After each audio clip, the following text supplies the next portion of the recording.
ain't fooling with you. I didn't go to my truck first. I guess if I go this way, you'll go that way. Absolutely. I'm going to raise one brother, boy, my brother. Oh, my Lord, have mercy. Look at him, look at him.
Commissioner's Courtroom, 162 West First Street, Trinity County Courthouse, Groveton, Texas, 75. Brother Jones. They said we want to pray. Yes, sir. Lord, we love you. Thank you for this day. Thank you for this opportunity to be together. We pray today for the leaders of our county, this area, God, that you would be a strength to them, that you would bless them, bless their families, bless their hearts, bless their minds.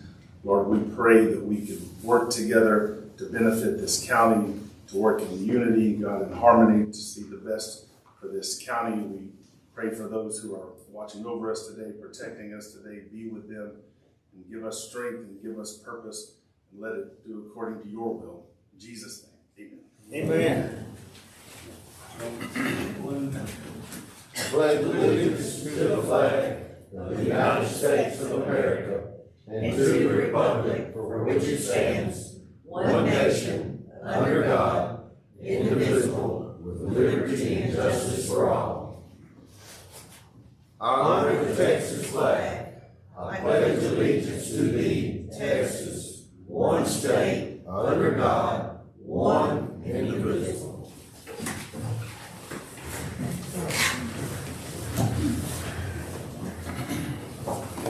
And this meeting today is just for a workshop. We don't have a public forum. You can raise your hand if one of the commissioners and stuff would like you to talk or get recognized. We can do that.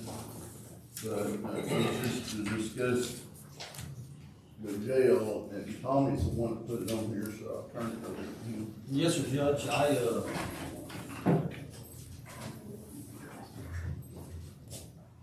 had this meeting put on because a couple months ago I brought it up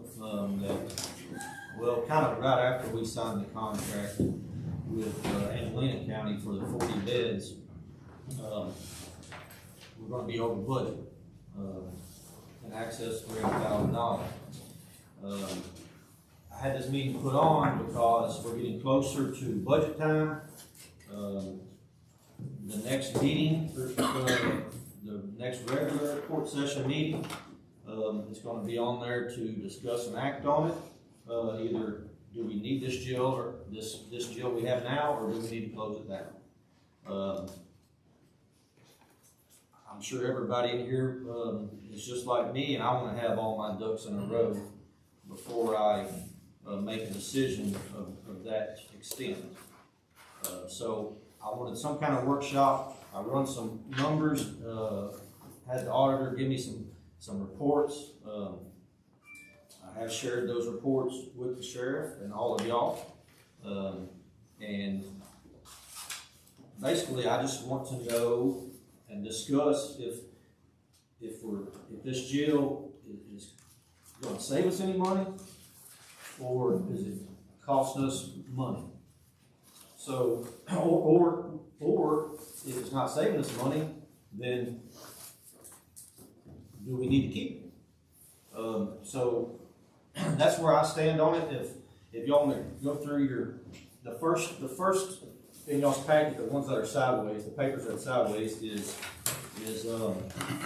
basically the employees at the jail. We're not gonna talk about any names or anything, but employees, what we're paying employees, the salaries and stuff like that. Currently, the sheriff has got, two full-time jailers and 3 part-time jailers. It shows it in there, and it shows, there's one report, if you see it at the top, it says, 10/1/25 to 4/2/26.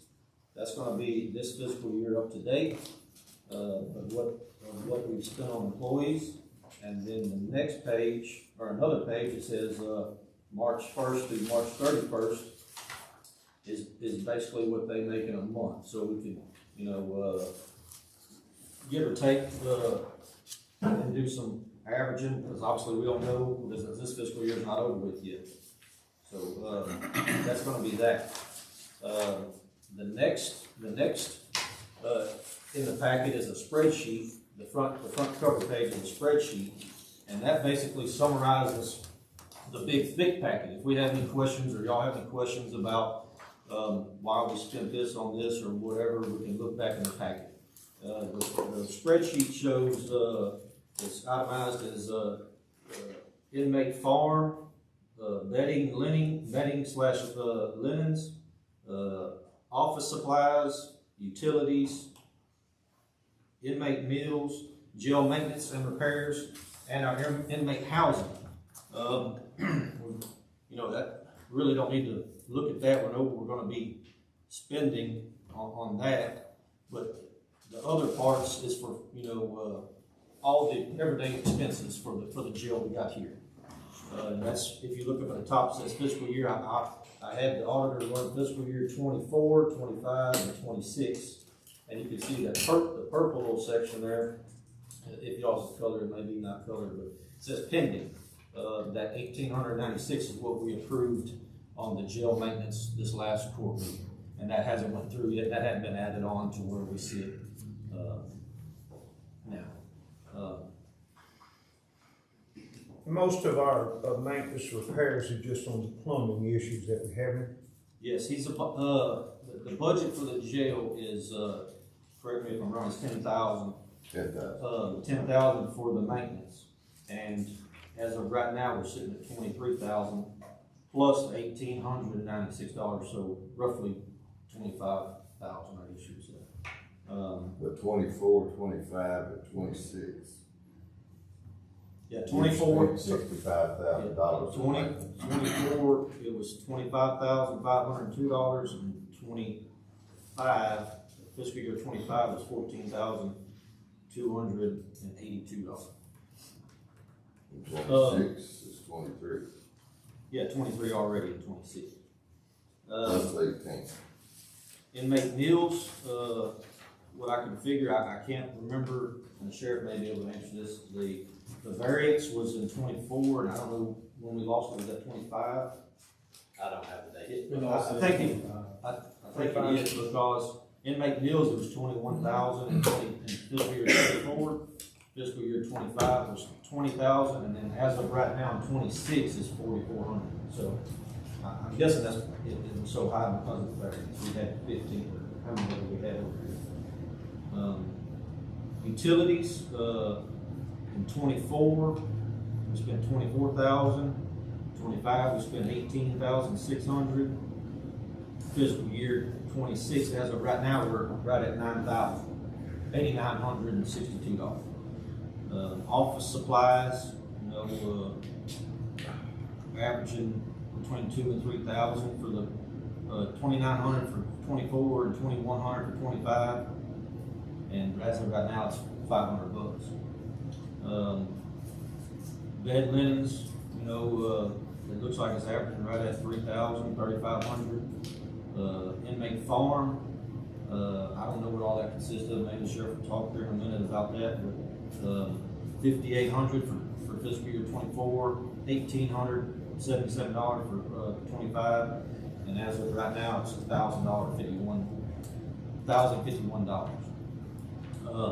I know we can hash out the numbers and talk about how much we want to save or not save, but there is a lot of other things we've got to think about, and that's where, you know, we all got to put our heads together. The sheriff, the auditor, us, the judge.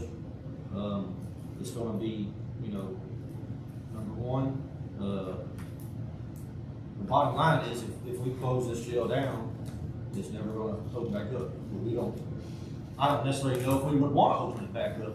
You know, it's almost 100 years old. So just, we need to have that in mind. How many jailers, if we do close it down, how many jailers are we going to have, are going to need to have, because there would have to be transporting over to Angelina County from here, and so forth. There's a bunch of different variables that we need to discuss and figure out. And me personally, I'm not prepared for the next court meeting without a bunch of information to decide if we should close it down or not. If it saves us money, we're going to have to find $300,000. If it saves money to do that, if it makes sense to close it, that we're spending way more money and it'll help out over there, then in my opinion, yes, we need to close it. But if it's not, I don't know what our advantage is, you know, to close it. So. Okay. And I know one thing that is a big concern is dispatching. And they work out of there, and what it would cost to move all of that to a different location. So I did a little bit, but and I'm sure maybe one of y'all have done some research on it, but what I'm hearing is Dick Coggle will help us move. I don't know the number if they'll help us not, but they'll help us move the 911 part of it. I think the most expensive part is going to be moving the radios, and I don't know what company. It used to be Nowcom when I was over there. I don't know what they use now. That's going to be, I would imagine that'd be pricey. You know, I don't know. And IT stuff. You know, we got an IT agency that we farm out, and they would have to move all their computers and stuff like that. And I don't know what all. We got the jail supervisor here, the dispatch supervisor. So maybe she can talk about how much stuff they got. You know, I don't know. Me, it's probably not as simple as unplugging a computer and plugging it in another wall. You know, I'm sure it's a little more. So I don't have those numbers on what it's going to cost to move out.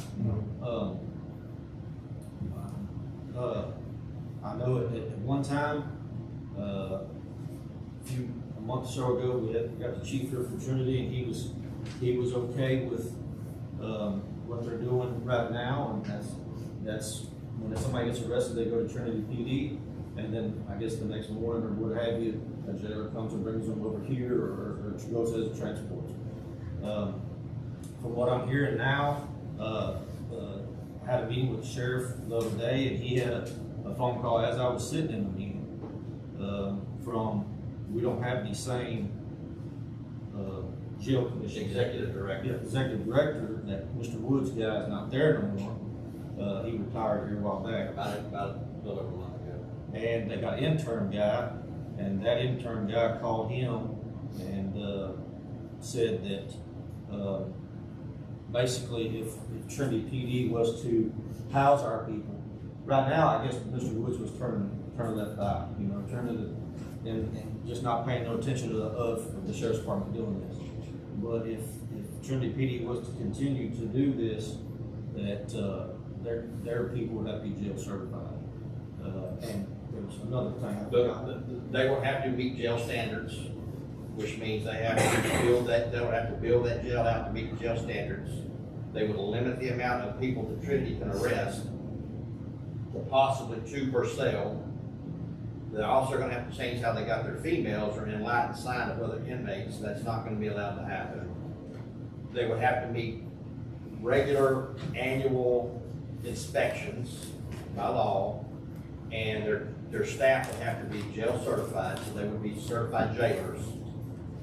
So they're basically telling me, Brandon Woods is gone, we're not doing things his way, we're doing it a new way. They sent me the Attorney General's opinion yesterday that clearly states in there that if an inmate is in county custody, he cannot be kept in any other facility besides one that's controlled by jail standards.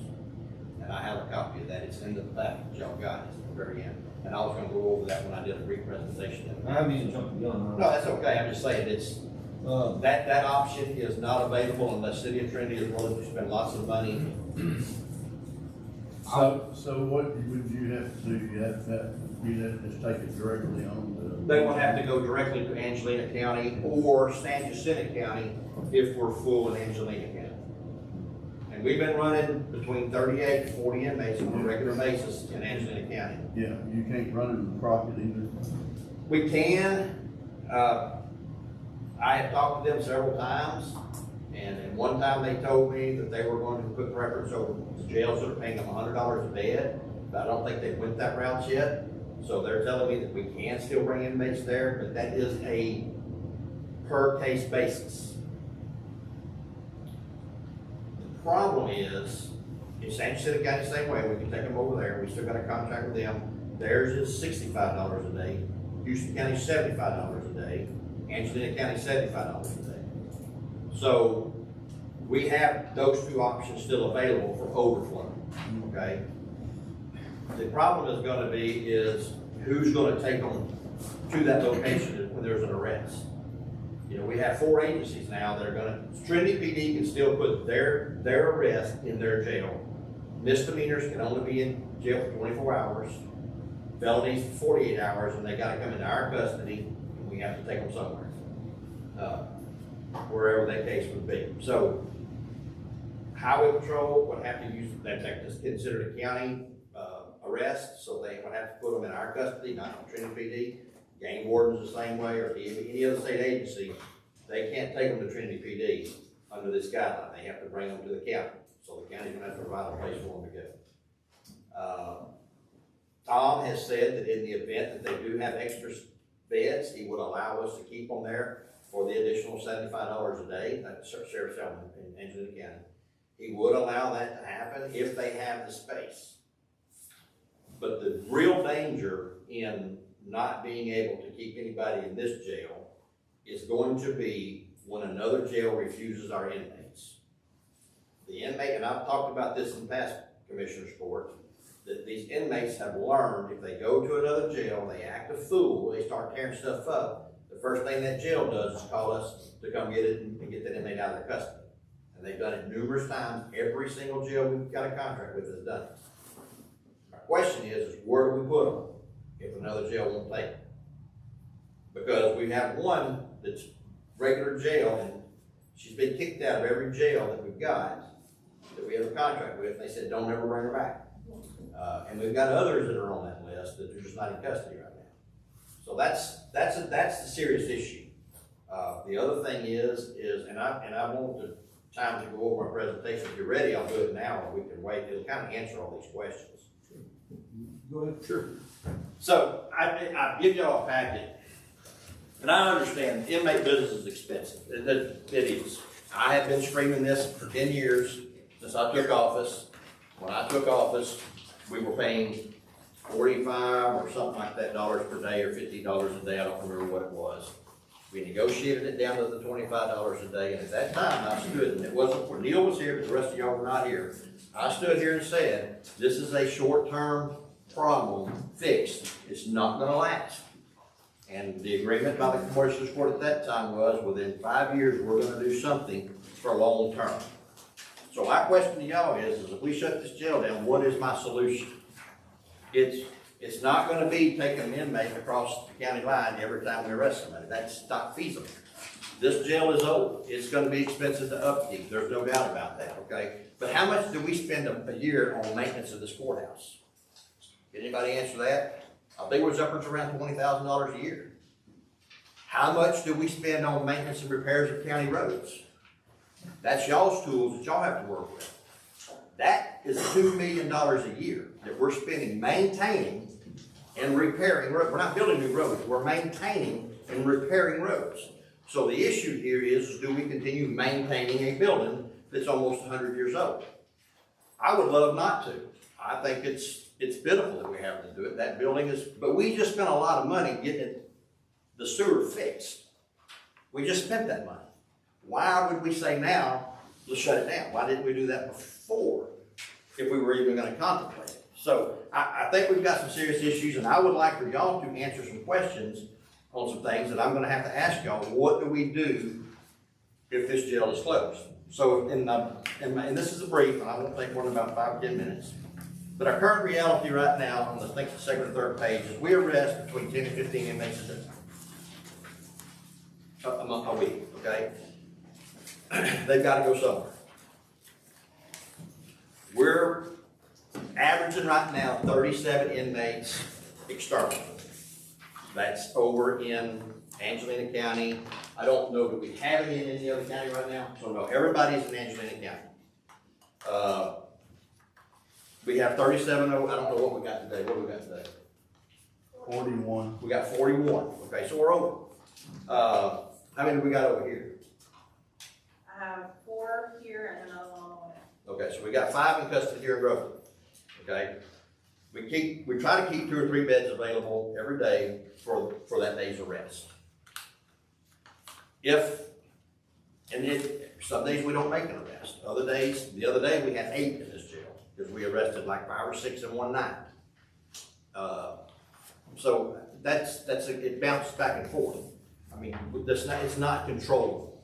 Okay, so everybody knows cost is rapidly increasing. There's nothing we're going to do. That's not y'all's fault. That's not my fault. But you have to look at it. And I know Tommy says saving money, but the county is not in business to save money. It's in business to provide the service to the citizens. Well, maybe I said that. I just meant to. Well, no, I'm not trying to dispute you. I'm just saying I want to make that clear. We have to provide a service to citizens. And one of the statutory obligations of this court is to provide the sheriff, and I can show it to you, is to provide him with a jail. Now, you can do that with a contract across the line. That's not a problem. But you also have to meet the demands inside this county that we're dealing with on an everyday basis.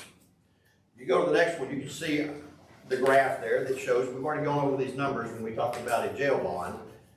The cost of inmates has increased. And if you look at 2020, that's back when we were doing $35 to $40 a bed, okay? Also 2020, we didn't have a huge amount of arrest because that was the COVID year when everybody was told not to leave their house. And believe it or not, the criminals pretty much stayed home. But you can see after 2021 and 2022, that was the COVID era. 2023 is skyrocketing because our arrests went through the roof. We had to get caught back up in the courts. More people were staying in jail during that time. And then, along come 2025, 25, 26, is when we went from $55 to $65 a day to $75 and $85 a day for inmates. Again, that's under no one's control. That's at the mercy of the other counties. And those counties are making money off of us. We all agree to that. They're not keeping our inmates at cost or breaking even or even for free. They're going to charge us. So you look at the next page there.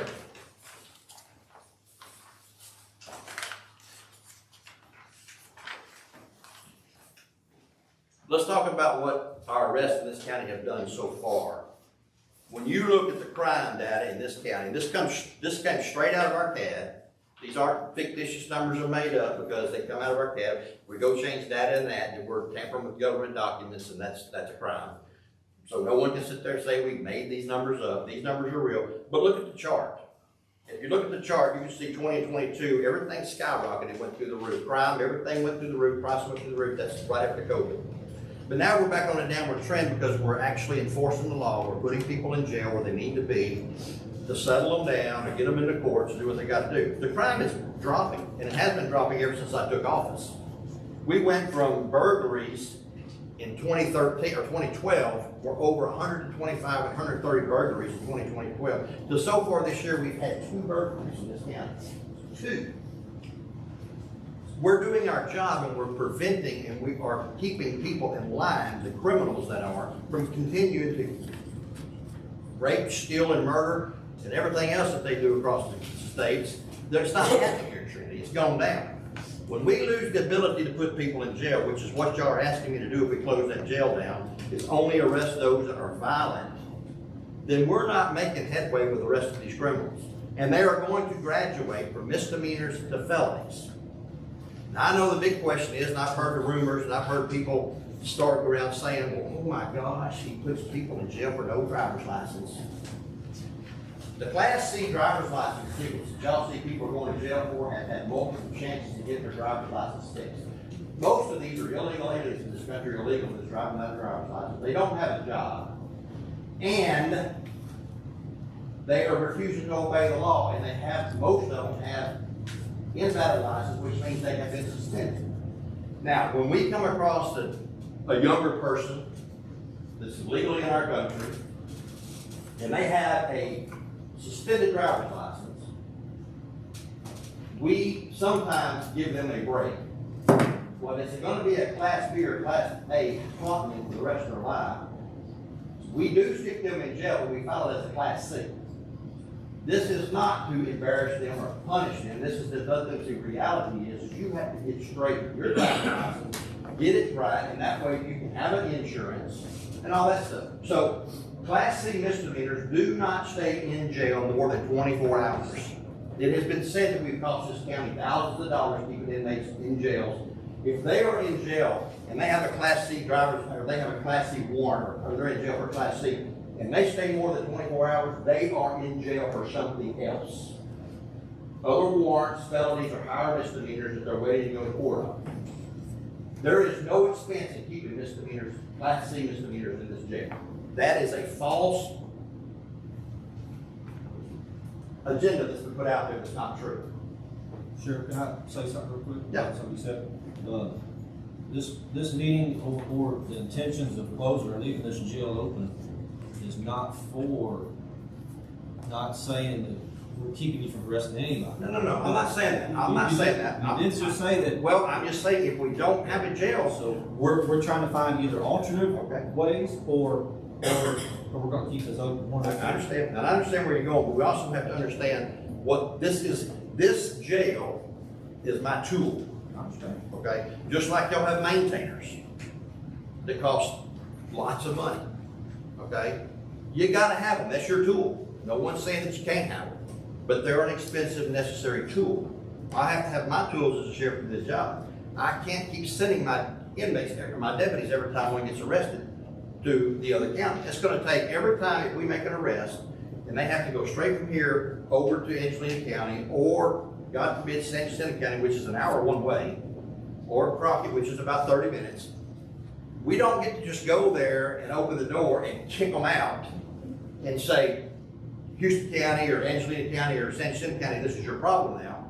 Our officer or jailer, whoever's transporting, has got to go in there and book them in. They're gonna be there for 30, 45 minutes to an hour before they get their car to come back. If we're taking a deputy off the street, and oftentimes, we only have 2 deputies on the streets, primarily in the evenings. And there are times where there's only 1 deputy on. So if we send that deputy to another county, you're not gonna have any coverage in this county. I don't think that's acceptable to the people in this crowd or to the. Can I add, Susan? Yes, sir. Right here. So what's the solution? I don't know. You give me I a don't solution. have a solution. Okay, here, look. That's what we're asking. All right, I know. So let's go back to what the state says. The commissioner's court has to provide the jail, so y'all have to come up with a solution. I am telling you, as respectfully as I can, closing this one down until you have a solution is not a solution. It's not. It's gonna, if you, okay, so you have to say, you have to presumptively presume that we're keeping 7 people in this jail every day. Because even though the number may be 4 this morning, by the end of the day, we're gonna probably have 7 in there, okay? Chances are that's where it's gonna be. If we arrest if you take all 7 of those inmates and you take them to Angelina County, then, and if we're already over 40, you're gonna add $200,000 to our jail total. It's $200,000 to keep those 7 inmates in another jail. It's expensive. How much does it cost to keep an inmate in this jail?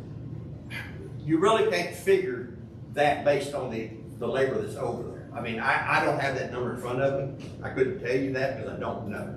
Because dispatch has got to be there. You can't not have dispatch. They double as jailers. We all know that. You also have to have jailers. I know the big concept is if we close the jail, we're getting to get rid of some staff. But do we really? But when we done that variance, though, we hired 4 people. Yes, but we got rid of some of them. We're back down to where we were pre-variance. We're back down to pre-variance levels of where we were. This is what y'all don't understand. And I understand y'all think this is just a jail over there and you got inmates slapped upstairs. No, I don't. Well, some people do. I'm fixing the bill every time it gets broken. I got another one you haven't seen yet. It's $12,000. For what? To fix the faucets and the toilets. Is that an estimate or a bid? Estimate right That's a now. bid, okay. All right. I'm not saying it's, but that stuff's been, again, it's falling apart because it's old. We've already spent quite a bit of money fixing it. So do we just shut it down and leave it sitting there as a museum or whatever? I mean, it would serve a purpose if we closed it down because my evidence locker over there is full of stuff now that it's overflowing. I mean, we could stuff that in there, lock it down, that'd be great. But it doesn't solve the solution where the inmates go during the day, okay? If we have, let's continue going, and then we can go, y'all can ask me questions, that'd be great. Look at the next page where we got our bookings. If you can see the chart here, how many people we've arrested, and you see notably where, and I've told y'all this time and time again, and I know some of you think that I just put people in jail just for spite and trying to run the cost up. I assure you that's not the truth. You have to look at the numbers. The numbers are during COVID, 2019, 2020, 2025, the numbers were slightly less than what we average. Look at 2023. We've doubled the amount of people, more than doubled the amount of people we arrested in 2023. That's when the courts opened, or 2022, that's when the courts opened back up. We started running warrants and putting people in jail. That is not just Trinity County statistics. That's every jail across this country did the exact same thing during 2023 or 2022. Their numbers skyrocketed. That's when all these other jails said, well, we got some extra beds, let's make some money with that and just jump up the price and we're making money. That's exactly, y'all would do the same thing if we had a 100-bed facility out here and we only use 40 or 50 beds and another jail come over here, a sheriff come over here and say, would y'all keep my inmates? Y'all know as well as I do, we're gonna make money on it, we're not just gonna break even. So you have to look at the data. 2024, 2025, we are going back down. We're slowly going back down in the trend, but we are going back down. 2026 is continuing that trend. I don't have the numbers on here because whatever. But you also have to look at the gender breakdown. These other jails are not built for the ratio of gender anymore. They were built in the 70s, 80s, whenever every 100 male inmates got arrested, you might have 1 female. Now, 20 to 30% of the jail population are females. These other jails cannot keep that many females. So do we just give all females a pass? Because if they don't have the jail space, they are not going to go in compliance to keep our females. And they're gonna tell us, and I can believe it, and he's testified, there are many times when they've said, we're not taking females today. Now, we have not run into that with Angelina County yet, but he is just now filling all his beds up, and if all his beds get full with other counties, like Polk County, have bought up a lot of his beds. I think Nacogdoches has bought up some of their beds. All the beds that they built are sold out. That's why we secured our block of 40. That way no one else can use our beds. If we need 40 beds, we got 40 beds. It's expensive. I'm not gonna say it's not, but we all knew that going into this. We've all seen it coming for the last 10 years. So you go to the next page, and it just talks about being able to arrest people. You can see our numbers go down. I'm not going to spend any time on that. You can read that yourselves and make an educated decision. But the next one is our questions to address. And I don't think that everybody realizes how much. And there was a time when y'all all had inmates and y'all used them on a regular basis. Okay, it was a good program we had here, but that all changed 2022 and 2023, whenever the dynamics of all these inmates completely changed. We don't have the same level of inmates we had when I first took office, when Neil took office, and I guess you've been here for quite a while, when we were able to use the inmate work programs. We don't have those quality inmates anymore. We were infiltrated with much worse people. And you can talk to any jail across this country, they all will tell you the same thing. What happened to these brains of these people that they've gone nuts? We're not holding the same quality people. We've got problems. I can keep 2 or 3 inmates out of all 40 inmates over here that actually can serve a purpose and do some work around the jail. What do these inmates still do? First of all, whenever we have court, whether it be county court or it be district court, we normally have somewhere between 15 and 20 inmates that we have in that little jury room. I'm not sure how many you have coming to your court, but we have to feed those people. We have to feed those inmates while they're in that courtroom or sitting in there in the back room. We have to feed them if it's going to go past a certain hour. Every time we have court, we're feeding inmates. Who's going to feed those inmates? Who's going to prepare the sandwiches and the meals? Do you want my deputies and jailers to go make all these 20 sandwiches and meals and deliver it over there? Right now, the inmates do it. Okay? That's an expense that we're going to add back to having somebody feed these inmates sitting over here waiting to go into district court or whatever. That's just one of them. They also maintain the clothing for court appearances. We take our inmates over to there. We have to take them over there in our clothes. They strip them out of our clothes, send them back with us. They put our inmates in their clothes. They keep their clothes at their percent. And when we go pick them back up, we got to put them back in our clothes to bring them back to Trinity County. They're not going to lose their clothes for us because they're expensive. So somebody's got to launder those clothes. Am I going to be taking them to the cleaners? I don't think you're going to find jailers and deputies up there washing clothes on the top of the jail. That's not going to happen. The other thing is minor maintenance of jail, because we do a lot of minor maintenance in that jail with inmates. When I first took office, we had a master plumber in there, and he did a whole big new plumbing job. Some of it didn't last because he wasn't as good as he said he was, but he did. And there was you remember when he first lived there, he overhauled that plumbing pretty well. But we still had problems. Okay, now you've got cast iron pipes mixed with plastic pipe mixed with black pipe, all of that stuff. You've got to look at that kind of stuff. I mean, most of those problems have been fixed. So who's going to wash our county vehicles? Our inmates wash them every day. Are we just going to drive around with dirty vehicles, or are we going to get a contract for somebody to come wash our vehicles? I don't see deputies being paid to get out their salaries to sit out there and wash vehicles, and I don't think jailers are going to do it either.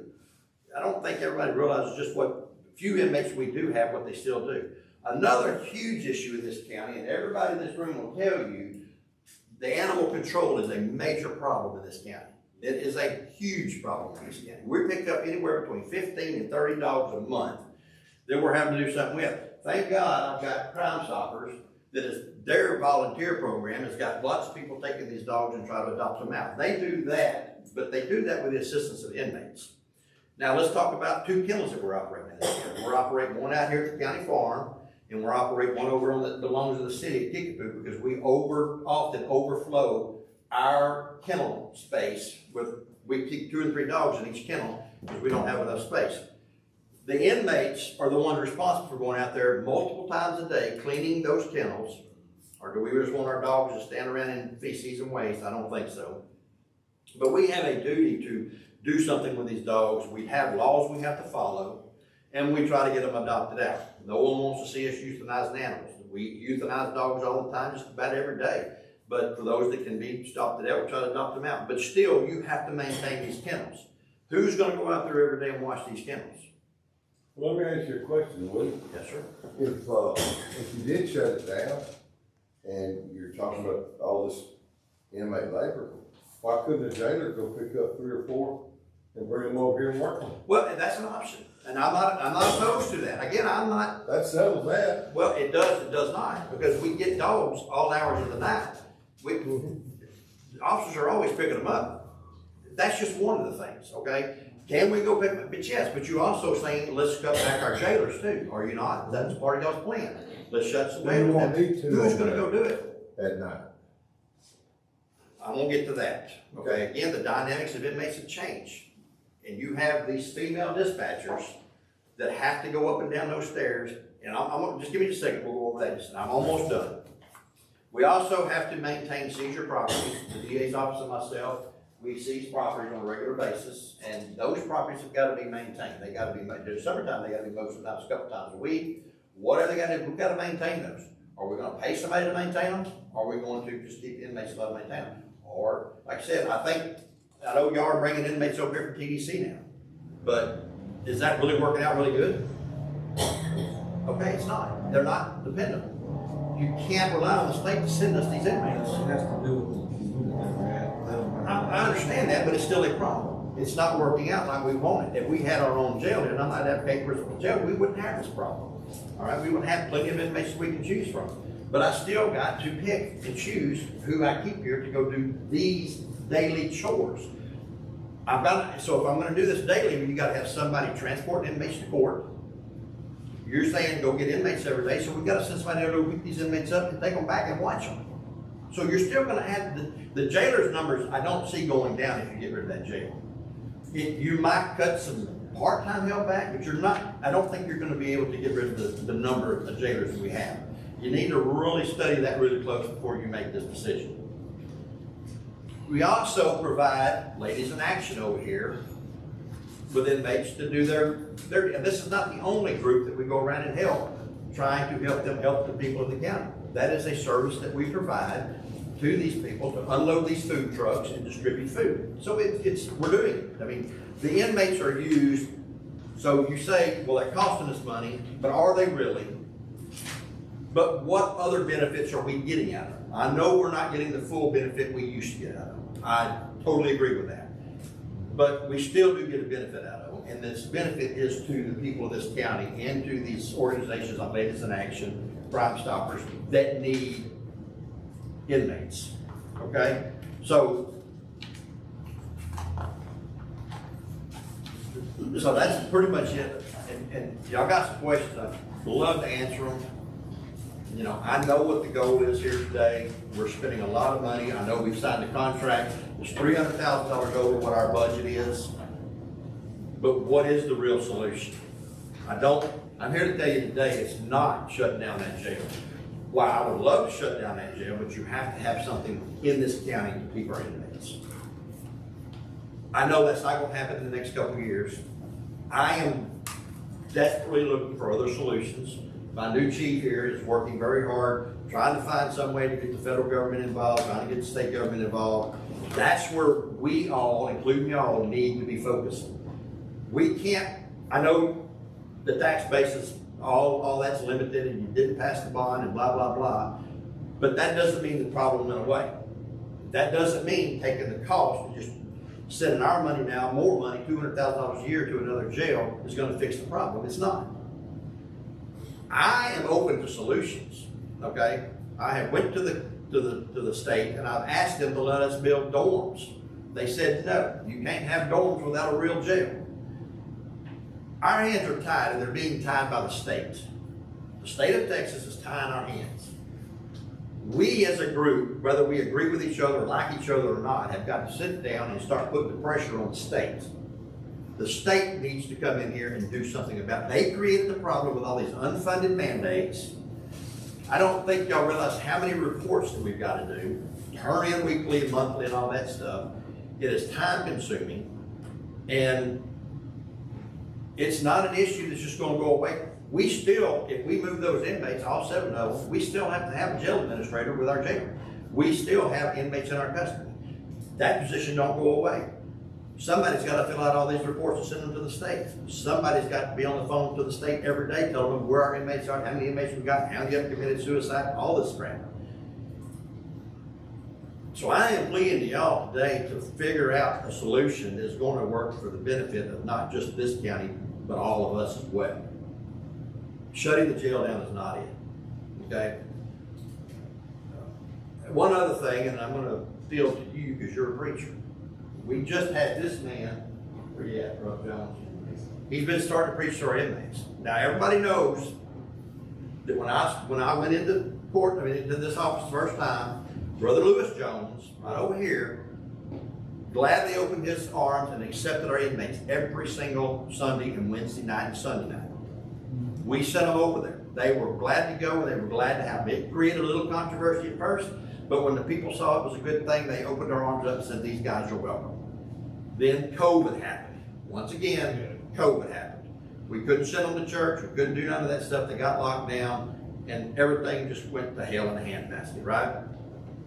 In the last couple, Brother Jones retired, since passed on, God bless his soul. But this man has stood up and started doing the same thing. Yes, he has. He's over there every Monday. We're saving souls. They're not going to get that over in Engineering County.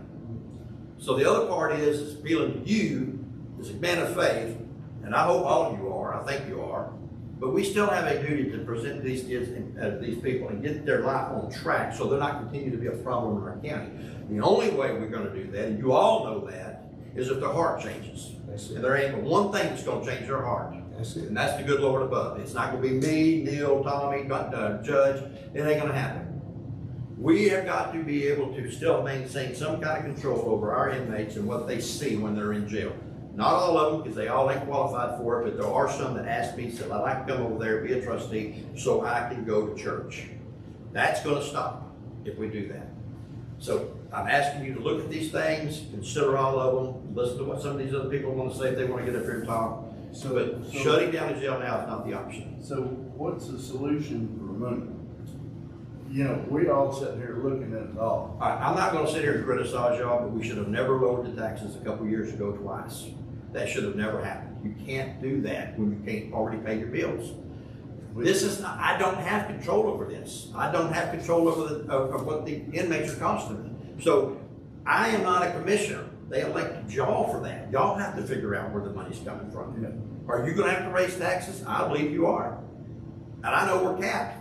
Unfortunately, until the state of Texas says, here's you another resource of, another avenue for income, your hands are tied. But I do believe that people will understand that. You know, you can't run by a deficit. So I can't run my what? You don't have to, you can't run in the negative. You gotta run in the positive. Judge, I understand that. Okay. And I believe that 100%. And We I'm just like you, I'm a businessman. Where we're sitting now. I understand, but you're saying we're just gonna go, okay, this problem did not just happen overnight, but we're saying, okay, well, it happened and it's the jail and it's the sheriff's problem, so we're gonna take it completely out of his budget. That's not fair. I mean, whenever a department, Chief Jeter can explain, he worked for DPS for years, they've done it, not just one section of the cut their budget, the whole thing cut their budget. So if we're gonna have to start making up a deficit and taxes aren't gonna fix it, then we have to start looking at things like, I don't mind coming up with something, but I cut mine more than anybody else did last year, okay? There is some fat in this county that can be trimmed. I'm not gonna sit there and deny that, we all see that. And I'm not gonna sit here and micromanage y'all's offices, but I know every one of you can see some fat you can trim. Why is it just be put on me to trim the fat? I don't have that much fat to trim. Now, I've gained a few pounds since my knee surgeries, but it's quickly being trimmed back down, and we're gonna have to trim the money we spend here too. So I'm asking y'all to work with me and don't just make a knee-jerk decision to shut this jail down because we got some bills to pay.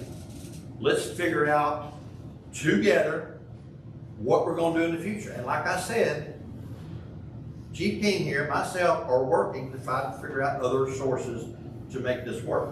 But it's not an overnight thing. And if y'all kill this jail, you're never gonna get it back. You cannot open that jail back once it's shut down. The jail commission will not, we're operating on 8 variances right now, just to keep that jail open. They will not reissue those variances once they take them away. And once you close the jail, they take them away. They're done, you're over, you're finished. We can't even turn it into a facility for a holding facility. It's gone. Woody, my biggest thing was the danger to the employees and the inmates. It's not a safe place. I understand that, but I've been preaching that for a long time as Yeah. well. But we have, And we've been But we pushing have- along, kicking the bucket, as you like to say, and doing the best well, we do can. you agree with me kicking the bucket, Yes, the can down the road? yes.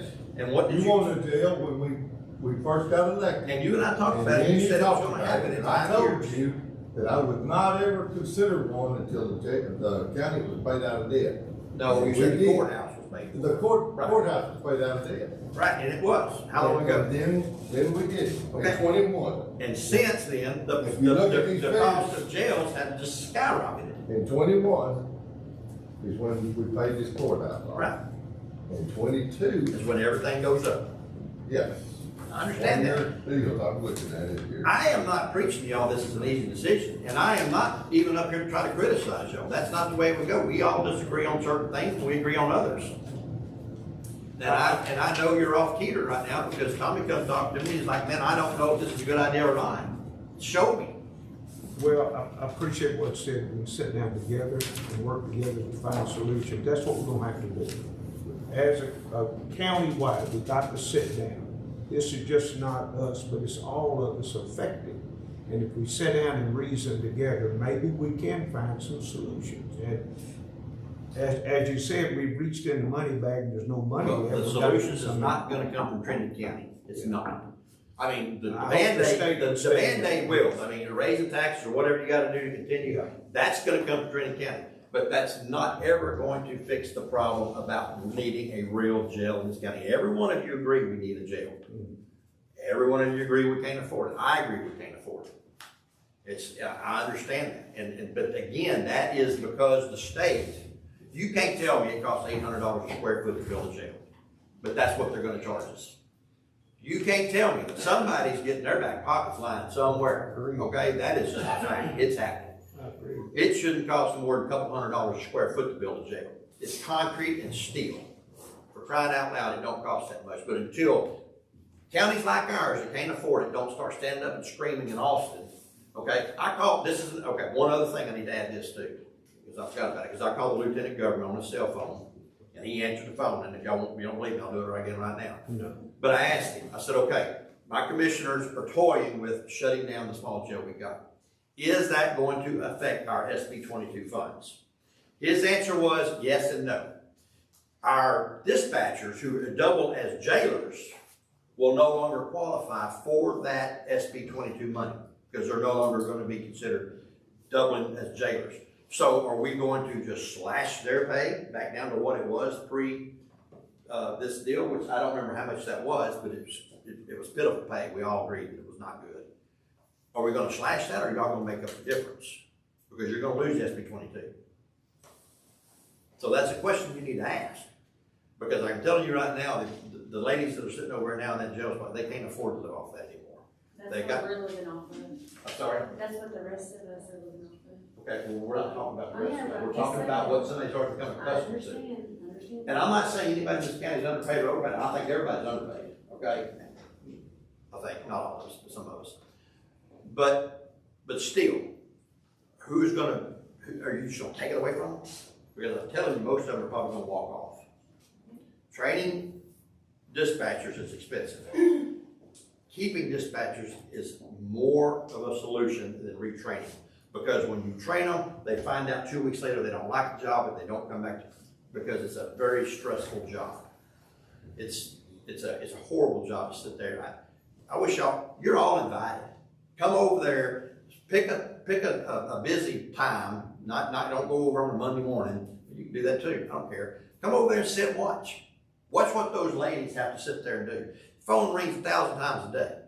You got one lady screaming that bring her some groceries, some candy, and some cigarettes that will call 100 times in one day while somebody else is trying to answer 911. And I've had to walk over there myself and answer the call for that crazy woman. And she's not the only one that does it. She's just the biggest one right now. I've had to go over there and field and convert and answer the phone just so 911 operators can operate, because I only have one dispatcher there at the time. It's not good. And then you say, well, why do we have jailers at night? I mean, again, that goes back to, you have a female jailer, you have to do, you could probably better explain this, but they have to do checks every hour. You gotta go around and get them there. So if the jail is open, you've got to use them to check the jail. Check that. You also got suicide watches every 15 minutes. If they got somebody sitting in there in that suicide chair, you got to check them every 15 minutes. You got one dispatcher sitting there running back and forth, checking on that person. And if they miss it one time and this person wants to off themselves in there, we missed it one time, guess what this county's going to pay? We're going to pay out hugely, large some amount of money, because we didn't do our job that 115 minute. People go to jail for that as well, for logging down that they checked somebody that was on suicide watch and didn't do it. Actually, when you go back and look at the cameras. The dynamics of this game has changed. It has changed tremendously. Could you find an answer to a question that was asked earlier? What's that? What it costs a day actually for us to house one? Okay, so do you want me to just figure what it costs to feed them and because you're using that building for the dispatch, which that means your electricity's been used for dispatch. I understand it. The air conditioners run over there in that building higher than they do everywhere else, because all that equipment in there is creating lots of heat. And that's going to go anywhere that dispatch is moved to. I think you had a question earlier, what do you think it's going to cost to move that equipment? And I do believe we've got an estimate somewhere between $20,000 and $50,000. Is that correct? That was just to move the tower and the communications equipment with a professional firm. But the estimate came in at about $20,000 to take the equipment, the tower and stuff, and put it at what unknown location. And we don't even know where that location would be. Now, I think somebody said, well, can you stick them in your office? There's no room in our office. We already need more room. I'm not coming to scream to you about that, but we already need more room because we don't have room for our evidence that we are required to keep so many years. Benny can testify to that. Go in there and look at our evidence locker. It's crammed back. We don't have any room to move anybody in there. We're already full. We got game wardens in there, but the cost of it's going to be, so where are we going to move? You're going to have to either build something or you're going to have to renovate something, and that's going to cost a lot of money. So, easy solution, I'm not coming here, I don't have the solution. I'm just telling you the solution is not shutting that jail down right now. Should we shut it down in the near future? More than likely, I think it needs to happen, there's no doubt. But today, tomorrow, next Tuesday, absolutely not. We cannot afford to do that at this time.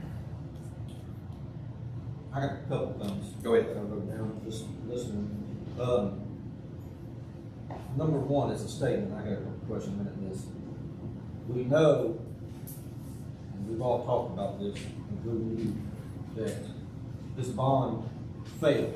People don't want to raise taxes. We know. No, they don't. We don't. I don't want to raise my taxes. I don't either. So, and I would imagine y'all would be in the same boat as me. Before we raise taxes, and I think that's what we're doing, I want to cross out every avenue that we can before we put a burden back on the people. And I think we can all agree to that, correct? Cross out every avenue like we're doing now. Let's hash through it. Let's all work together. Both sides work together. No more dividing. Let's all work together, because this, you say it's our problem, but it's also your problem. We got to give you the jail or provide you the jail, but you have to work it, so we got to work together on this. Wow. You're not hearing any argument with me. So before, I would like to see, and this may take another few workshops, and let's hash and go and see where we're at. But I would like to see us, if there's some fat to be trimmed, then let's look at it and see if, yeah, hey, that really does need to be trimmed. This Are we talking countywide? If I believe in budget time, we're going to have to trim anyway because of this previous times at budget that we were putting everything at 99%, like we was collecting 99% of the taxes instead of 93%. That ain't my fault. Nobody's accusing. I'm not here accusing anybody of anything. But we're already in a deficit of 6% before we sign the contract with Edgewood County. So we're gonna have to come up with something, Well, let's don't say the contract with Edgewood County is a problem, because we were still gonna have to. it's not a problem. And I was What I'm wondering- saying is, we're still, the amount of inmates hasn't changed. That contract didn't make the hell of beans about how many inmates we keep. We have over 100 warrants sitting over that jail right now that we don't serve intentionally because we don't have room to put them. I've got 100, at least. How many do I got? We've got a full file cabinet. Somebody down the other day that told me it was over, I got over 100 warrants that we cannot serve in this county because we have no place to put them. Now, can I be vindictive and go out there and arrest them all, throw them over there and make us pay for it? Yeah, absolutely I could. But am I? No, because I am trying to work with what we're doing. But it's not fair to put the blame on the sheriff or the deputies or the dispatchers and punish them, because this problem didn't just come about overnight. This problem has come about over, and it predates you, and it predates me. This happened years ago. Mark Evans and Tiger Washington will tell you that jail should have been built 30 years ago to keep from where we are now. But we have to face the fact it didn't happen. And it's, unfortunately, it's left up to us to deal with. You can look at it a couple different ways, and we may disagree on some ways, but we haven't taken anything from you, or we're adding 300,000 to your budget is what we're doing, really. When we sign the contract, we're adding $300,000 to your budget. So if that involves shifting some money around, which we're gonna have to talk about, and work out, hey, do we need it here, or do we need it here? When come budget time, yes, I believe everybody in this whole county, or everybody in every office there is, needs to trim something, or could afford to. You know, we tried that last time, and there was a lot of people that trimmed, including yourself. We all including trim. all of us. Everybody trim. But do you really want to start letting people off? Because if this county gets a habit of every time they get into a financial burden of saying, okay, you're fired, you're fired, you're fired, because we don't have the money to pay you, you're not going to get people to come back here and invest their time in learning how to work these jobs. They're going to go somewhere else. And that's the same way with dispatchers and jailers and officers. If they don't have job stability, if every time that the commissioner's court meet, they're wondering, am I going to have a job today? Are they going to cut this budget? You're not going to have anybody. We already have 2 deputies short, been 2 deputies short now for over 6 months. You're not going to be able to fulfill these positions because no one is going to come here and say, I want to work for Trinity County, because next week they're probably going to fire me because they decide they don't have no money. The only solution in here is the more money. It ain't cutting people's pay, and it's not cutting, it's not cutting the amount of rock you buy to maintain the roads or asphalt. It's not doing that. We have the lowest tax rate, I think, in East Texas. And I'm not. We're not gonna get it. I want to get it, but I'll make a statement. That's not true. We're not. Well, what is? How Well, far? let me- Houston County's, less than us. Okay. But are they total they collect? Do they collect more than us? You definitely collect more than us. We got There's international big force. I understand that, and that is, we got 70,000 acres of national forest, we got 70,000 acres of a lake. So let me, But the rate is different. let me clear That's up not mine an equation. real quick. I'm gonna explain to you how much, and since I've been on the court, we've been really lucky as in the commissioners and road work, because we have had ARPA money. We have had a couple different things come in to help us with money. Previous me with Mr. Worsham, he didn't have all that luxury. I've got 105 miles of road, and I got $28,000 in material line. You know how much load rock costs. I know exactly how much it is. I just got 50,000 delivered to my house. Yes, right. So $28,000 line item for 105 miles of road. That's where I sit. So and I got 2 full-time guys. So. And you also have to look at that from our perspective, is we got 750 square miles of land and people that we've got to police. And we already do not operate under the guidelines of what the state says that you should be at 1 officer per 1,000 people. We're way below that. And I'm not here asking for more people. We're comfortable where we're at. What you shouldn't? I You said, started out with 5 and you got you 22 know now. better than that, Neil. Come on now, We Woody. had 10 here when I started. I gained 2 over the past course of Hey, look. 10 years. So Well, no one's arguing. It's all friendly manner. It's good. It'll change so back after original it's over, statement I'm sure. was, go ahead. I think, and I'm just wondering, we need to you know, let's go over everything. If we can slash, we slash, and then we talk about putting a burden back on people. And that's what we just went through a bond, and I hope that I don't ever have to go through one of them, because it was a year or two I didn't get to sleep. But we're gonna have to figure it out. And So what is y'all's solution to me? so Do y'all have any solutions? I got one. Okay, what is your? It may not be a good one, but I got one. Is one option cutting this jail back like we talked about the other day when the chief was in office with us? Is one of the options cutting this thing back to a skeleton, bare minimum, and when people get arrested, they come here and the next morning they ship out. Is that, and then you have to figure out if you're gonna have trustees come back or whatever, but is that an option? Another way to look at it, cut all costs. That would cut down on some things, you know. The problem with that is you're neglecting that we have court. We have to go pick these inmates up for court. We have to deliver them to court. We have to sit on them in court. We have to feed them in court, and then we got to take them back. Well, there's one that we get notice that we're supposed to be in court with so many inmates on a Sunday, and they need to be there Monday, and then right before court day starts, we get another deal is you need to go pick up 5 more. So let me answer that. So we have to go back and make 2 trips just for one court. All right, let me give my opinion on that. If, let's say, 3 people get arrested the night before the next day's court, couldn't you, whoever comes in, the jailer comes in, takes those 3 over there, they have them all ready for court, he comes back, sits with them, and if people do get arrested, we still got the skeleton style jail here that the deputies bring it to and sit there, and then, you know what I mean? And plus you're gonna have a part-time guy or so to just fill in where we need. So your suggestion is to get rid of how many jailers? That's what I don't know. I would think what I calculated when I thought that we was gonna use Trinity PD as a holding facility, that, you know, we could get by with 2 full-time and 1 part-time. You'd have to, that's the bare minimum you'd have to have, because you'd have to have a jailer come in every morning to go to Trinity PD and pick them up.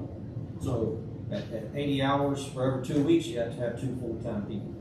And then a part-time, because you're gonna have to have these different scenarios, and one of the part-time guys will take off or what have you. That's the bare minimum we would have to have, even if we use Trinity PD, in my opinion. And I think that you agree. Tommy, even on the bare minimum, people get sick, people need days off. That's what I'm saying. Someone's gonna have to fill in. Yeah, that's why I said a part-time guy there would have to be a part-time guy. In a perfect world, you need two full-time guys, but you have another guy filling in. So let's talk about the part-time people. You're not gonna find able working bodies to fill in the part-time positions. You're only gonna find the older gentleman or woman that is retired, that don't need insurance. You're not gonna find any part-time people over here that's gonna go over and work part-time with no insurance, no benefits. They're not going to do it. They have to make a living, they gotta feed their family, and they got to have insurance. This court's biggest issue is paying for insurance, and I understand it's expensive. It is, but you're not gonna be able to go and say, okay, all your part-time people are gone, I'll operate on this one. All your full-time people are gone, I'll operate on part-time, just so we can save insurance money. That's not doable. You're not gonna have anybody doing a job. Also, I don't think, Colton, maybe you can, sorry, I didn't wait till. Way good.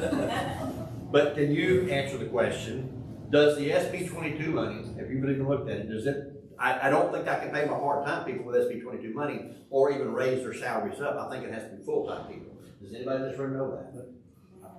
I'm not sure, is it true, is that wrong or right? You think I don't understand? I think that you're correct. That I can't use the SB 22 money for part-time people. Lady And so, said it's true. Is it? we can't use it for part-time people? Okay, We so are now. you're not going, We are now. no, we're not. Yes, we are. How are we doing that for our part-time people? We've been doing it. Show me, According to because I SB. don't see that. Okay. Well, you're gonna do it now, show me after court. But- It's in every court meeting, every commissioner's court that goes to Chasta's office, it is recorded. SB 22 million for your part-time people are there. I'll have to look at that, because I don't think that's, Well, but if you can't do it, then you're still gonna have a problem, how much you pay these people. People are not gonna work for $12 an hour. They're just not gonna do it, and especially with no benefits. So that's not solving the problem by getting rid of your full-time help, just to save money and just use part-time help. And we already, like Rocky works part-time, and we're supposed to use that, whatever, but we're not supposed, he often goes over the 40 hours a week, puts him over 30 hours a week, because the transports, when you go to pick up inmates, and right now we're just going to Engineering County. We used to go 3 hours away, but now we're just going to Engineering County. He has to leave here, go over there, and it takes a good hour and a half to load all those inmates up, get them ready, put them in chains, put them in the bus, and bring them back. So he's gone for 3 to 4 hours just to go get them and get them back to court. Then he sits there for court, which sometimes goes well after lunch. Then he takes them back, and he has to do the same thing. He has to go in there, unchain them, take all our chains off, and take them back in, and that's another 30, 45 minutes before he can come back. How many days a month we have court? 2? Well, it depends. It changes. No, it's more than that. You hold court twice a month, right? Once a month. The district courts normally hold them 2 days, so they're about 4 or 5, it depends on if there's a trial or not. But again, you're asking somebody just to come and go work part-time and only work when you have court days. I don't think you're gonna find anybody who wants to do that. Some of the old ones might, but again, I'm sticking 15 or 20 inmates in with a 70-year-old man, hoping that nothing happens. So that was one option, that we discussed. I understand. That, and there's some solutions there, and there's some problems there, and on both sides. Another question I had, and, we may both disagree with this, but pre this variance we had, we didn't have jailers at night. No, we didn't. And I understand that there's maybe some in this county that are worse than others, and when I worked for you, we had some pretty bad ones as well. That needs to be an option. If we don't have the variance, we didn't use them at night before, we spent the money on dispatchers to get jail certified, to do both and be in compliance with the state. Why are we using them at night now? That's one of the other issues that maybe can be trimmed off. And I'm gonna answer that really quickly and really fast. I have a dispatcher sitting there all by herself in that jail by herself. It's a safety issue. Okay, you have one person sitting there all night long by themselves. They're not behind bulletproof glass. They're not behind locked doors. They're just sitting there like sitting ducks. We've all seen all the police shootings in this world, right? Are we willing to put these ladies in harm's way by saying, what if it just happens one time? That's one time too many. We have a safety obligation to these people that we got to provide a safe environment for them to work in.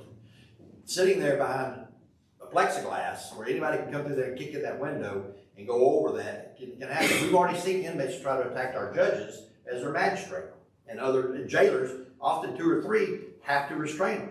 It takes more than one person. It takes more than, wake up, Bill. It takes more than one person. I know this is boring, but we're almost there. I'm telling you, I'm having deja vu, man. I feel like we've had this fight for 3 years. It's been longer than that. It's been longer than that. It's been 10, 12. But you still have to consider the factors. And the factors are, we don't have the same quality inmates. We have more danger dealing with inmates all the time. If we're keeping inmates in any jail, and this goes to contrary to keeping the jail open, but if you have any inmates in that jail, do you really want one person sitting there by herself? If something happens, she's going to have to deal with that by herself? I don't think that's doable. I don't think it's even fair to ask them to even put themselves in that position. And you also are putting officers on the street in danger, because every time she has to get up and run upstairs and do cell checks, which is at least once an hour under light conditions, more than that on other conditions, you've got to constantly go up there and check on these people. There's no easy solution. There's not. And I'm not disagreeing with that, but this is what we used to do a couple years ago. I understand, but we're just not. And now at the end of the day, we still added $300,000 to the jail budget. And I don't know how, and that's. Okay, we keep saying we added to the budget. We were still spending that amount of money. And we were still going to spend that amount of money. We were still going to spend that amount of money regardless. So you're saying we're not going to have that many inmates? Me and you just said at every meeting, town hall meeting, and you saw where we were spending $721,000 a year on jail Were we inmates keeping the same amount of and the inmates? fuel. Were we keeping the same amount of inmates? And was the price per bed the same? The answer to that is no.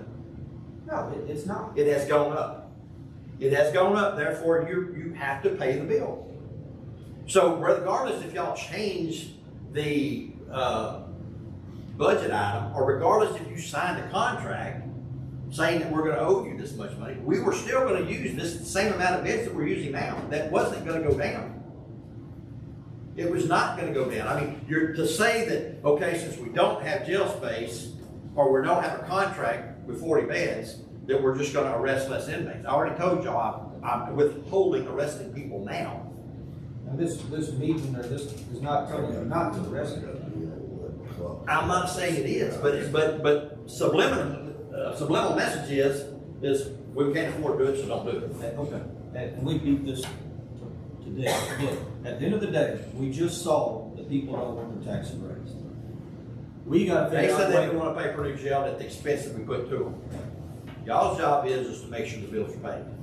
So, and that's what we got to do. Yes, you do. One way or the other. Yeah, one way or the other. I'm glad we agree on that, because There's no doubt. Y'all hold, what they call it, y'all hold the purse strings, the purse strings. Well, one thing has come out of here, you ain't lost your ability to speak, and, And you're still as charming as ever. yes, I am. And you made the statement that we're gonna work together. If you want to, we will. I hope we can. The I hope we door's can. open, Bill. You just gotta. No, your door, my door's open too. Okay. Well, Business wise open. then you, okay, we're no friends no more, but No, we'll be business business. wise open.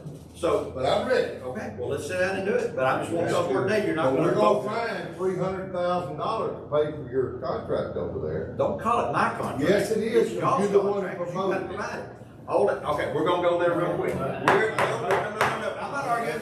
But no, Judge, you come last year, a year ago, or more than a year ago, you're the one that told me to go out and find a block of beds to buy, to get. Did you not? Sitting in this courtroom, I can go find the thing. I did too. Okay, you did, and you were looking for them too. So please don't blame that on me.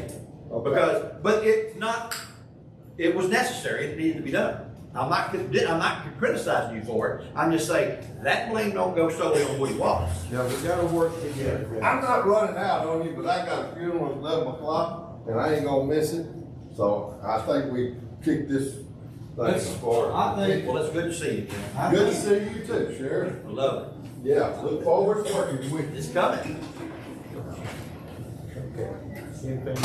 I think we need to, have another. Don't you say another workshop. No. Don't you say it. I don't know what we did today. I knew all that stuff. I put my spill out there. Everybody's already, you all know it. It's, Yep. You know, Judge, I heard you ask earlier about solutions, and y'all got a lot of hard decisions to make here, what you're gonna do for the county. You know, most of us have worked for the state in some form or fashion, whether it's DPS, TDC, TABC, something along that. We know that every couple of years, we have to have some type of reform come out of Austin saying, hey, we gotta cut our budgets. Hey, we're not gonna be able to make our budgets. You know, when I sit here and I listen to some of the things that you guys are kicking around, I think you're making a mistake if you go at this purely for the public safety side of this. I think you have to have some type of a skeleton over here for some of the things that you're gonna have to do, especially with some of the programs that have been set out on us, on what I can and I can't do, or the city can or can't do for the inmates. So I think you have to, in some form, have some type of a skeleton here so that you can continue your public safety standards.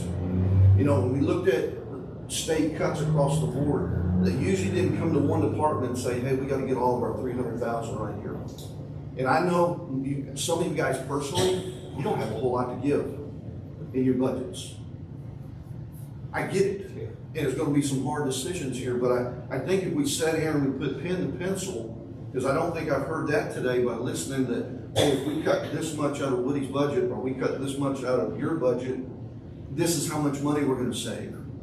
You know, so if we look at it across all of us have fat, all of us have a little stuff that we can trim, but I think if you do it at the expense of public safety, there might be heck to pay in the county with some of the folks that we have to deal with here. The folks that are now coming in your home that you can't do nothing about. The folks that are touching your family members that you can't do nothing about. So as you're making these hard decisions,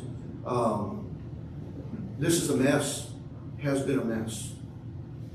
But I think it's something, if we're gonna be, and life is not fair, I get it. I get life is not fair, but I think if we're gonna look at this, we ought to go across the county and see what all of us can hurt for a little bit until we figure out what until the money start coming in and something else changes. So I appreciate the few minutes. I know I got to talk to Tommy about this a little while ago. If we would have been in the situation where we could house your inmates, that would fix some of that stuff. But I'd have to get folks, I'd have to put showers and beds and everything else in there. And the city's just not to the point where we can do that. We're operating for the most part in the bare bones on some of the things that we're doing. So I get your struggles and I get your pains. But I think all of us would have a hard time with those folks out here and here, and the folks out here, as well as your own family members, if we just go in and gut public safety. So thank you for y'all's time. So I'll stand corrected real quick. Rebecca was correct. We are using SB 22 for the part-time help. I got a text said that we are and you can. So that is a correction that I do stand corrected on. I was just misguided on that. Anybody else like to say anything? Nothing about that.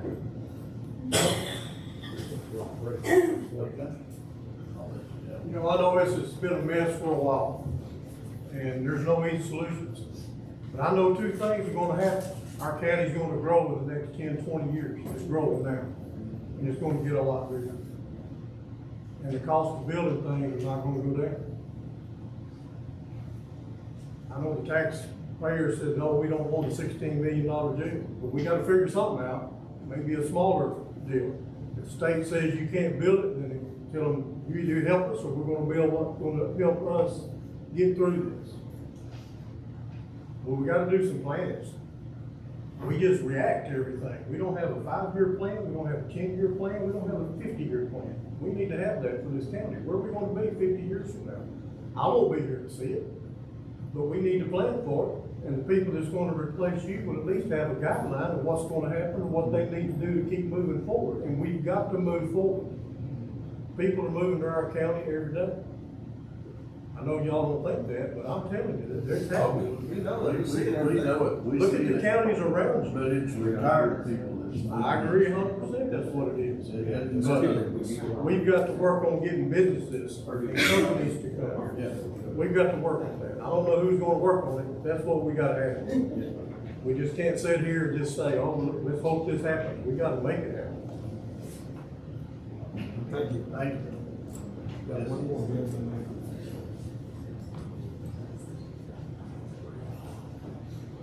Still right there. You know, I'm chairman of Trinity County Council, and I've got a good board to raise money to help this county.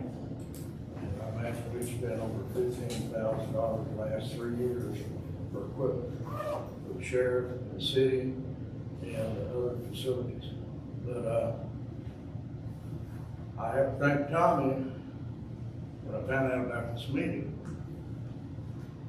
that this was going to go on the agenda next week without any input from us. And I thank Tom for getting this started. But it's got to be, I've been around this county for 4 or 5 sheriffs. This is the first time that I've seen us have total law enforcement all over the county. Been working together. We've got a good chief in Trinity, a good sheriff here, we've got good constables, and I can't see anything coming on the sheriff's or for law enforcement, whether it be city or here. And to me, that's a holding cell over there. I can see the problems.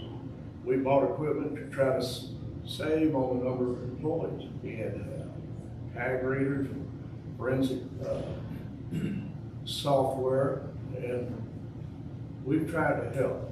People aren't paid. We're all volunteers, and we raise money every year to support the law enforcement. And And I hate to see, make some, I quit coming to all the council meetings. I'm tired of hearing all the complaints and politics. I think we need to put politics and personalities aside and try to work together. And hopefully sit down and do more than this today before you all make a decision on this. That's all. Thank you, sir. Yeah, I'm good. I think we, Yeah. you know. Call another. Well, no, I don't know if we need to, you know, I think we move into during budget time, start looking at where we need to trim stuff, you know, that tells the jail, my department, whoever's department. That's just something we're going to do. My question is this, are we putting this on the agenda for next Tuesday to act and discuss on closed reserve? I think that, my opinion, and I'm only one, but my opinion is that we need to move towards getting in the budget time and figuring out what we need to do. I'd have to agree with that. I think Tommy said it just right. If that involves, and the chief said it, you know, as well as what we talked about, if that involves either closing it down, leaving it open full blast, or getting a skeleton over there. Or if that involves putting it in other places or figuring out what we need to do, you know? Who knows, something may happen, and I know Angelina County is doing some great job, but something may happen with another one of our counties as they open up, give us a contract for cheaper or something, and maybe that'll help us out some, I don't know. There's a lot we need to discuss. Well, I just got word just now that San Jacinto County is now using Angelina County to house their inmates because they don't have overhead, so they're full. So in other words, we don't have access to Angelina County anymore either. San Jacinto County. Angelina County is keeping San Jacinto County's inmates, so it's a worldwide problem for keeping. But I think during budget time, we need to look at it. Yeah, I agree. Did I get a second on that? On what? Second. Adjourn? I'll make a motion to adjourn. I'll second. All right.